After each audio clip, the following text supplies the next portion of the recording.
నేను చాలా సందర్భాల్లో చూశాను. ఎక్కువ నేను పాయకరపేట నుంచి వచ్చేటప్పుడు కానీ జర్నీస్ చేసేటప్పుడు కానీ చూసుకుంటే ఒక చిన్న చిన్న గట్ల మీద గ్రూప్ ఆఫ్ పీపుల్ కూర్చోవటం, ఆ వచ్చేవాళ్ళు వచ్చే వెహికల్స్ని ఆపడం, చైన్ స్నాచింగ్స్ ఇవన్నీ కూడా చాలా ఎక్కువగా జరుగుతున్నాయి.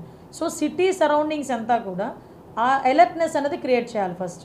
అంటే ఈ గుంపులుగా కూర్చొని రోడ్ల మీద కూర్చొని గంజాయి తాగేది, రోడ్ల మీద వాళ్ళు వీరంగం చేసేది, రోడ్ల మీద వెళ్ళే పాసెంజర్స్ని ఆపేది, ముందు అలాంటివన్నీ కొంచెం ఉన్నవి కంట్రోల్ అవ్వాలి.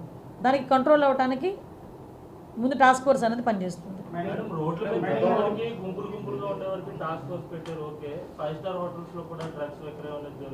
అమ్మ ఇంకోటి కూడా చెప్తున్నా, ఇప్పుడు ప్రతి ఒక్క చోట పోలీసులు వెళ్ళి కూర్చొని చూడలేరు.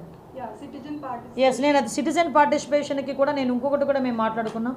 ఎవరైతే గంజాయి విషయంలో ఇన్ఫర్మేషన్ ఇస్తారో వాళ్ళకి ప్రైజ్ మనీస్ కూడా మేము ప్రకటించడానికి కూడా సిద్ధపడ్డాం. Yes, exactly. మీకు వీలైతే టోల్ ఫ్రీ నెంబర్ కూడా ఇమీడియట్గా మీకు ఒక 10 డేస్లోనే, అంటే నీ ఛార్జ్ తీసుకుని 1 వీక్, 10 డేస్ కూడా అవసరం లేదు, నాకు 1 వీక్లోనే ఒక టోల్ ఫ్రీ నెంబర్ చెప్తాం. ఎవరైనా ఇన్ఫామ్ చేసింది కరెక్ట్ అయితే కనుక ఇన్ఫామ్ చేసిన వాళ్ళకి గోప్యంగా ఉంచుతాం, వాళ్ళని బహిర్గతం చేయం. టాస్క్ ఫోర్స్లో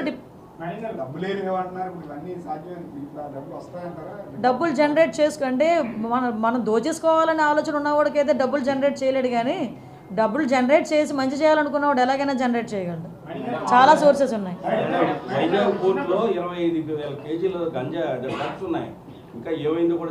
నేను ఇందాక అడిగానంటే సిబిఐ ఎంక్వైరీ, ఇందాక సిపి గారిని అడిగాను ఆ విషయం కూడా, ఏంటి దాని పరిస్థితి ఏంటని అడిగితే సిబిఐ ఎంక్వైరీలో ఉందన్నారు.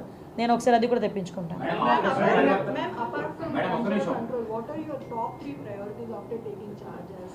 యాజ్ టాప్ 3 ప్రయారిటీస్ అయితే ఫస్ట్ థింగ్ గంజాయి డ్రగ్స్, కంట్రోల్ ఆఫ్ గంజాయి అండ్ డ్రగ్స్.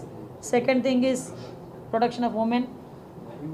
థర్డ్ కూడా ఏంటంటే భూములు కబ్జాలు కాకూడదు.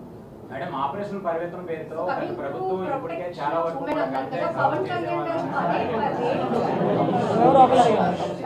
చెప్పమ్మా కన్నా. ఇప్పుడు ఉన్నటువంటి సిచ్యువేషన్ లో ఆ రైతులు ఎవరైతే గంజాయి పండించే రైతులకు ప్రత్యామ్నాయంగా ఏదైనా వాణిజ్య పరిస్థితుల్లో. Yes, exactly. మీరు మంచి పాయింట్ అడిగారు. యాక్చువల్గా ఒక నిమిషం వేసి